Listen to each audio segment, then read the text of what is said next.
মুক্তি পাক, স্বৈরাচার নিপাত যাক, গণতন্ত্র মুক্তি পাক। না, যে সরকার গঠন করা হয়েছে অবশ্যই তারা অনেক বিচক্ষণ ব্যক্তি দিয়ে সরকারটি গঠন করেছে। তারা যে নীতিমালা দিবে বা তারা যেভাবে চলতে বলবে প্লিজ একটু চলবেন, এবং আপনাদের আশেপাশে রাস্তাঘাট অপরিষ্কার করবেন না। মানে যতটুকু ভালোভাবে চলা যায়, আমরা জানি আমরা অনেক কিছু তো অভ্যস্ত হয়ে গিয়েছি, কিন্তু আমাদেরকে এখন বদলাতে হবে। না বদলালে এই স্বাধীনতা আমরা ধরে রাখতে পারবো না। সুতরাং দেশবাসীর কাছে একটাই অনুরোধ, প্লিজ সবাই একত্র হয়ে একসাথে হয়ে আমরা নতুন করে দেশটা গড়ে তোলার চেষ্টা করি।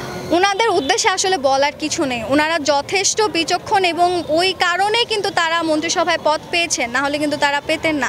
তাদের কাছে একটাই কথা, মানে অনুরোধ থাকবে যে আপনাদেরকে যে দায়িত্বটা দেওয়া হয়েছে দায়িত্বর অপব্যবহার করবেন না। আমরা জানি আপনারা সাধারণ জনগণের জন্য কাজগুলো করছেন, এবং আমরা চাই আপনারা সাধারণ জনগণের জন্য সবসময় কাজ করে যাবেন।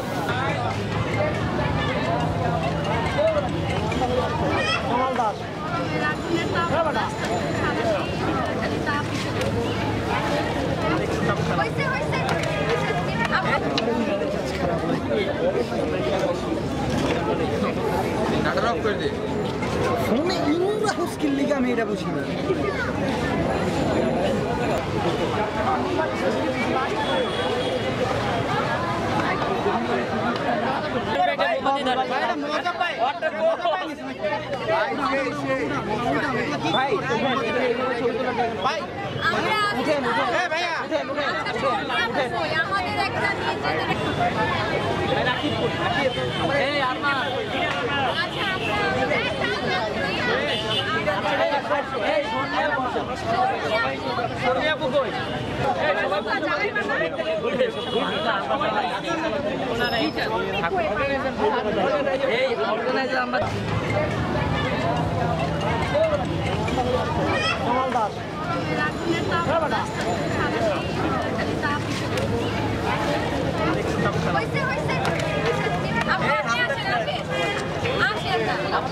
যারা আমি গেলে দেখতেছি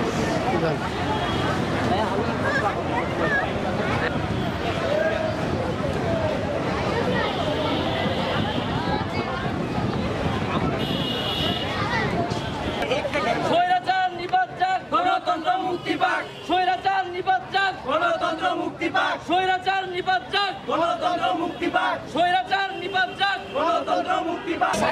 আবু সাইদ